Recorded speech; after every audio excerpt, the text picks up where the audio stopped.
42-കാരിയായ ആസാം സ്വദേശിനിയെ ലൈംഗികമായി പീഡിപ്പിച്ച കട്ടപ്പന സ്വദേശി പിടിയിലായി. കട്ടപ്പന വള്ളക്കടവ് കരിമ്പാനിപ്പടി സ്വദേശി സുചീന്ദ്രത്ത് രാജേഷ് രാമേന്ദ്രനാണ് കട്ടപ്പന പോലീസിന്റെ പിടിയിലായത്.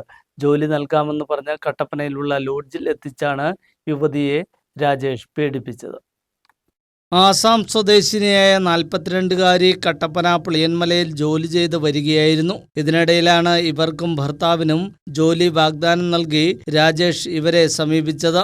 തുടർന്ന് ഭർത്താവിന് എറണാകുളത്ത് ജോലി നൽകി.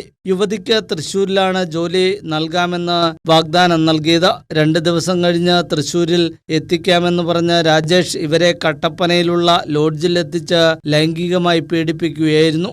ലോഡ്ജിൽ നിന്നും രക്ഷപ്പെട്ട ഇവർ കട്ടപ്പന പോലീസ് സ്റ്റേഷനിലെത്തി പരാതി നൽകി. Kattappana SHO TC Murugan, SI Eby George, CPOമാരായ ബിജു KM, സോഫിയ KS, SCPOമാരായ ശ്രീജിത്ത് VM, അൽബാഷ് P രാജു തുടങ്ങിയവരാണ് പ്രതിയെ കസ്റ്റഡിയിലെടുത്തത്.